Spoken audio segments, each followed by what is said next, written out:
Video skip ಮಾಡಿದ್ರೆ ನಿಮಗೆ ಎಷ್ಟು ವ್ಯೂಸ್ ಬರುತ್ತೆ, ಏನು ಉಪಯೋಗ, ಯೂಟ್ಯೂಬ್ ಆಲ್ಗೋರಿದಮ್ ಅಂದ್ರೆ ಏನು ಅನ್ನೋದೇ ಗೊತ್ತಾಗಲ್ಲ.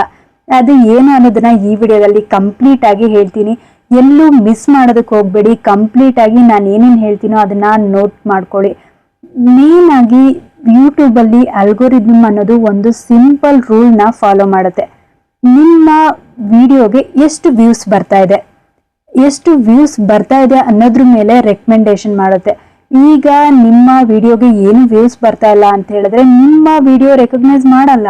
ಯಾಕಂತ ಹೇಳಿದ್ರೆ CTR ಮತ್ತೆ AR, click through rate. CTR ಅಂತ ಹೇಳಿದ್ರೆ ಕ್ಲಿಕ್ ಥ್ರೂ ರೇಟ್, ಇದನ್ನ ಫಾಲೋ ಮಾಡುತ್ತೆ. ಎಷ್ಟು ಜನ ನಿಮ್ಮ ವಿಡಿಯೋನ ನೋಡಿದ್ದಾರೆ, ವಿಡಿಯೋದಲ್ಲಿ ಕಮೆಂಟ್ಸು ನಿಮ್ ಮ್ಯಾಟ್ರ್ ಆಗೇ ಆಗುತ್ತೆ, ಲೈಕ್ಸ್ ಮ್ಯಾಟ್ರ್ ಆಗುತ್ತೆ, ಡಿಸ್ಲೈಕ್ ಎಷ್ಟು ಜನ ಮಾಡಿದ್ದಾರೆ ಅದು ಮ್ಯಾಟ್ರ್ ಆಗುತ್ತೆ.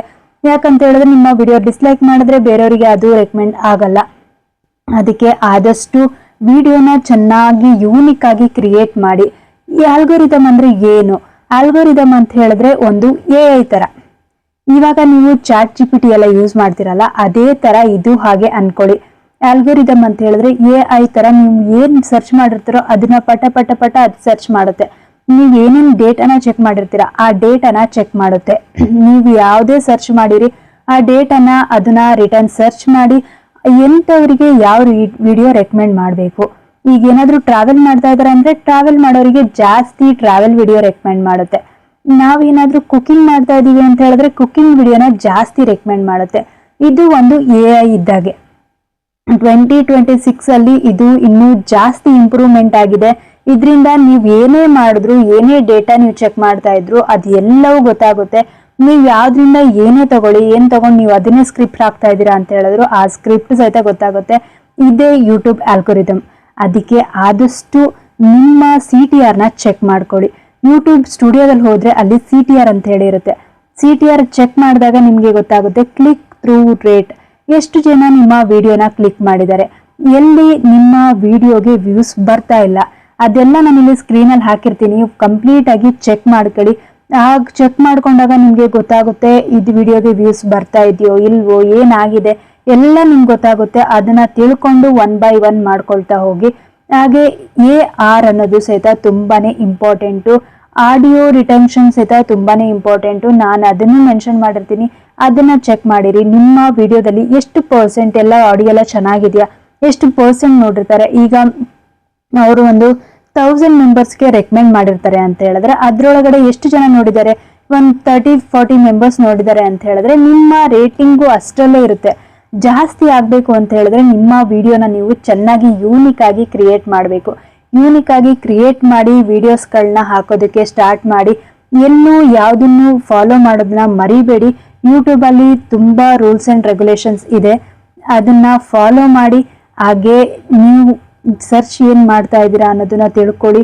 ಬೇರೆಯವರು ನಿಮ್ಮ ವಿಡಿಯೋನ ಎಷ್ಟು ಆಗುತ್ತೋ ಅಷ್ಟು ರೆಕಮೆಂಡ್ ಮಾಡಿ. ನೀವೇ ಬೇರೆ ಇವಾಗ ನೀವು ಸ್ಮಾಲ್ ಯೂಟ್ಯೂಬರ್ ಇವಾಗ ಸ್ಟಾರ್ಟ್ ಮಾಡಿದ್ದೀರಾ ಅಂತ ಹೇಳಿದ್ರೆ ಆದಷ್ಟು ವಾಟ್ಸಪ್, ಇನ್ಸ್ಟಾಗ್ರಾಮ್, ಫೇಸ್ಬುಕ್ ಎಲ್ಲದರಲ್ಲೂ ರೆಕಮೆಂಡ್ ಮಾಡಿ. ರೆಕಮೆಂಡ್ ಮಾಡಿದಾಗ ಅವರು ಸ್ವಲ್ಪ ನಿಮ್ಮ ವಿಡಿಯೋಸ್ಗಳನ್ನ ನೋಡೋದ್ರಿಂದ ನಿಮಗೆ ಬೇಗ ವ್ಯೂಸ್ಗಳು ಬರೋದಕ್ಕೆ ಸ್ಟಾರ್ಟ್ ಮಾಡೋಗುತ್ತೆ. ಹಾಗೆ ಯೂಟ್ಯೂಬ್ ರೆಕಮೆಂಡ್ ಮಾಡುತ್ತೆ. ಈ ರೀತಿ ಫಸ್ಟ್ ಮಾಡಿ. ನೀವು ಒಂದ್ಸಲಿ ನೀವು ಚೆನ್ನಾಗಿ ವ್ಯೂಸ್ ತಗೊಳ್ತಾ ಇದ್ದೀರಾ, ನಿಮ್ಗೆ ಚೆನ್ನಾಗಿ ಸಬ್ಸ್ಕ್ರೈಬರ್ಸ್ ಬರ್ತಾ ಇದೆ ಅಂತ ಅಂದ್ರೆ ಅವಾಗ ನೀವು ಯಾರಿಗೂ ಶೇರ್ ಮಾಡುವಂತ ಅವಶ್ಯಕತೆ ಇರಲ್ಲ. ಅದಕ್ಕೆ ಆದಷ್ಟು ಇದೆಲ್ಲ ನೆನಪಲ್ಲಿ ಇಟ್ಕೊಳ್ಳಿ. ಕಂಪ್ಲೀಟ್ ಆಗಿ ನಾನು ಏನೇನು ಹೇಳಿದ್ದೀನಿ ಅದನ್ನ ತಿಳ್ಕೊಂಡು ಮಾಡಿ. ನಾನು ಆಲ್ರೆಡಿ ಬೇರೆ ಬೇರೆ ವಿಡಿಯೋಗಳನ್ನ ಹಾಕಿದ್ದೀನಿ, ಆ ವಿಡಿಯೋಗಳನ್ನ ಚೆಕ್ ಮಾಡಿ. ತಮ್ನೆಲ್ಲ ಚೆನ್ನಾಗಿ ಕ್ರಿಯೇಟ್ ಮಾಡಿ. ನೀವು ತಮ್ನೇಲ್ನ ಯಾವ ರೀತಿ ಕ್ರಿಯೇಟ್ ಮಾಡ್ತೀರೋ ಅದ್ರ ಮೇಲೆ ನಿಮ್ಮ ವಿಡಿಯೋ ಡಿಪೆಂಡ್ ಆಗುತ್ತೆ. ನೀವು ಯಾವ ರೀತಿ ವಿಡಿಯೋ ಬೇಕಾದ್ರೂ ಮಾಡಿರಿ, ಆದ್ರೆ ತಮ್ನೇಲು ತುಂಬಾನೇ ಚೆನ್ನಾಗಿ ಅಟ್ರಾಕ್ಟಿವ್ ಆಗಿರ್ಬೇಕು. ಈ ರೀತಿ ಮಾಡಿದ್ರೆ ಬೇಗ ನಿಮ್ಮ ಚಾನಲ್ಲು ರೆಕಮೆಂಡ್ ಮಾಡುತ್ತೆ, ಯೂಟ್ಯೂಬೇ ರೆಕಮೆಂಡ್ ಮಾಡುತ್ತೆ. ಯಾಕಂತ ಹೇಳಿದ್ರೆ ನೀವು ಒಂದು ಎಕ್ಸೈಟಿಂಗ್ ಆಗಿದೆ ತಮ್ನೇಲು ಅಂತ ಹೇಳಿದ್ರೆ ಬೇಗ ಜನ ಚೆಕ್ ಮಾಡ್ತಾರೆ. ಚೆಕ್ ಮಾಡಿದಾಗ ಏನಾಗುತ್ತೆ, ಅದು CTR ಗೆ ಹೋಗುತ್ತೆ, ಕ್ಲಿಕ್ ಥ್ರೂ ರೇಟ್ಗೆ ಹೋಗುತ್ತೆ. ಇದನ್ನ ಮೆಂಟ್ನಲ್ಲಿ ಇಟ್ಕೊಳ್ಳಿ.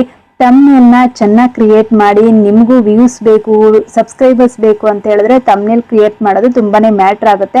ಅದನ್ನ ಮರೆಯೋದಕ್ಕೆ ಹೋಗ್ಬೇಡಿ. ಬೇರೆ ಬೇರೆ ರೀತಿಯಾದಂತಹ ತಮ್ನೇಲ್ನ ನಾವು ಕ್ರಿಯೇಟ್ ಮಾಡ್ಬೋದು. ಈಗ ನೋಡಿದ್ರೆ ನಾನು ಕ್ಯಾನ್ವಾ ನಿಮ್ಗೆ ಹೇಳಿದ್ದೀನಿ, ಕ್ಯಾನ್ವಾ ಯಾವ ರೀತಿ ಕ್ರಿಯೇಟ್ ಮಾಡೋದು ಅಂತ ಹೇಳಿ. ಪಿಕ್ಸೆಲ್ ಲ್ಯಾಬಲ್ಲಿ ನೀವು ಯಾವ ರೀತಿ ಕ್ರಿಯೇಟ್ ಮಾಡಬೇಕು ಅಂತ ನಿಮ್ಗೆ ಏನಾದರೂ ಬೇಕಾಗಿದ್ರೆ ನಾನು ಶೇರ್ ಮಾಡ್ತೀನಿ, ಅದರಲ್ಲಿ ಹೋಗಿ ಚೆಕ್ ಮಾಡ್ಕೊಳ್ಳಿ. ಅದನ್ನೆಲ್ಲ ನೀವು ನೋಡಿಕೊಂಡು ಒಂದು ಅಟ್ರಾಕ್ಟಿವ್ ಆಗಿರುವಂತ ಒಂದು ತಮ್ನೇಲ್ನ ಕ್ರಿಯೇಟ್ ಮಾಡಿ. ಆಗ ಬೇಗ ನಿಮ್ಮ ವಿಡಿಯೋ ರೆಕಮೆಂಡ್ ಆಗುತ್ತೆ. ನೀವು ಒಂದು ಲೈಕ್ ಮಾಡೋದ್ರಿಂದ, ಕಮೆಂಟ್ ಮಾಡೋದ್ರಿಂದ ನನಗೆ ಬೇರೆ ವಿಡಿಯೋಗಳನ್ನ ಹಾಕೋದಕ್ಕೆ ಮೋಟಿವೇಶನ್ ಸಿಗುತ್ತೆ. ಆದಷ್ಟು ಲೈಕ್ ಕಮೆಂಟ್ ಮಾಡಿ. ನಿಮ್ಗೆ ಯಾವ್ದಾದ್ರು ವಿಡಿಯೋ ಬೇಕಾಗಿದ್ರೆ ನನಗೆ ಕಮೆಂಟ್ ಮೂಲಕ ತಿಳಿಸಿ. ನಾನು ನೆಕ್ಸ್ಟ್ ವಿಡಿಯೋದಲ್ಲಿ ಅದನ್ನ ಹಾಕೋದಕ್ಕೆ ಟ್ರೈ ಮಾಡ್ತೀನಿ. Thanks for watching. Bye bye.